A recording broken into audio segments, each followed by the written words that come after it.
ప్రజా TV Telugu news. జిల్లా నారపల్లి మండలం గూగూడు గ్రామంలో వెలిసిన శ్రీ కులాయ స్వామి దేవస్థానం భక్తులందరికీ నమస్కారం.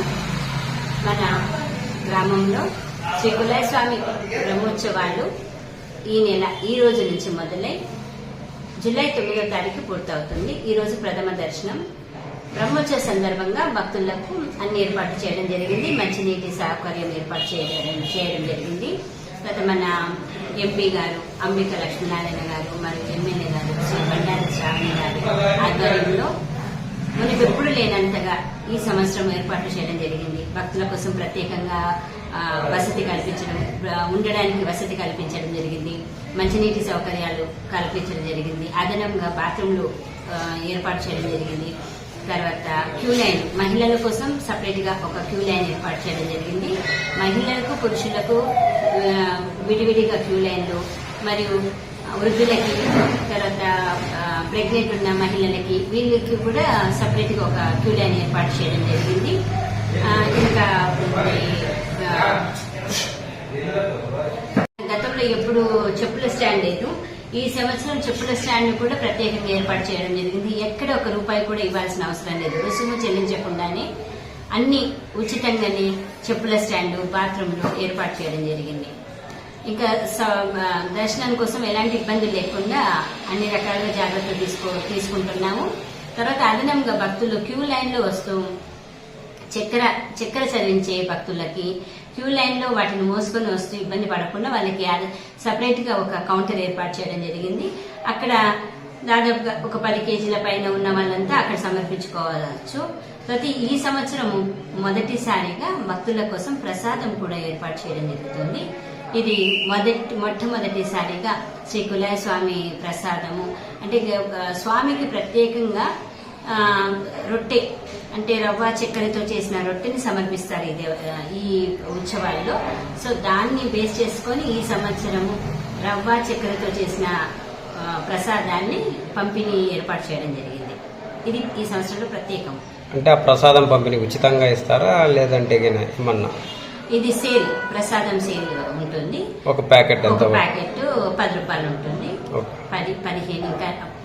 15 రూపాయలు ఉంటుంది. 100 గ్రాములు 15 రూపాయలు ఉంటుంది. ప్లస్ భక్తులకి ఉచితంగా అన్నదాన సౌకర్యం ఉంది. ఉదయం టిఫిన్, మధ్యాహ్నం భోజనం, రాత్రి భోజనం 3 పూటలు భక్తుల కోసం అన్నదాన కార్యక్రమం కూడా ఏర్పాటు చేయడం జరిగింది. ఈ బ్రహ్మోత్సవాలంతా ఏర్పాటు చేయడం.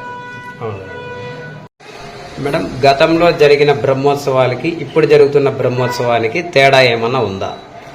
చాలా మార్పులు జరిగినాయండి. మన ఎమ్మెల్యే గారు మన శ్రావణి గారు వారి ఆదేశాల మేరకు గతంలో నేను 22-23 సంవత్సరంలో ఇక్కడికి ట్రాన్స్ఫర్ వచ్చినాను. మొట్టమొదటిగా నేను వచ్చిన ఒక నెల రోజులకే ఇక్కడ బ్రహ్మోత్సవాలు ఏర్పాటు చేయడం ఉండింది. సో ఆ బ్రహ్మోత్సవాలు ఏమంటే గుద్దులు వేసిన రోజు నుంచి ఇక్కడ పనులు మొదలు పెట్టేవాళ్ళు. గతంలో అంతా ఇక్కడ గుద్దులు, అంతకు ముందు ఎలాంటి పనులు ఉండేది కాదు. అంటే ఇక్కడ చిన్న సరైతు నుంచే భక్తులు వచ్చేవాళ్ళు, అధికంగా వచ్చేవాళ్ళు. కాబట్టి వాళ్ళ ఏర్పాట్లన్నీ చిన్న సరిగెత్తు టైంకి పూర్తి చేసుకునే విధంగా ఉండేది.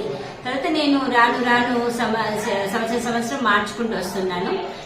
ఈ రోజుకి వచ్చేసరికి పండగ ఈ రోజు ప్రథమ దర్శనం. ఈ దర్శనానికంతా లైటింగ్, డెకరేషన్ అయితేనేమి మిగతా కార్యక్రమాలన్నీ పూర్తిగా చేసుకోవడం జరిగింది.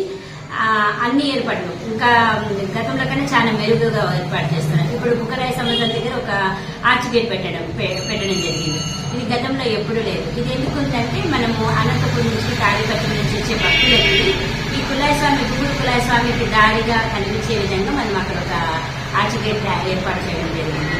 తర్వాత లైటింగ్ డెకరేషన్ కూడా గతంలో కన్నా ఈసారి చాలా పెంచుకోవడం జరిగింది. తర్వాత కల్చర్ ప్రోగ్రామ్స్ కూడా గతంలో ఇంతకుముందు లేకున్నాయి. నేను వచ్చాక ఒక్కరోజు మాత్రం ఏర్పాటు చేయడం జరిగింది.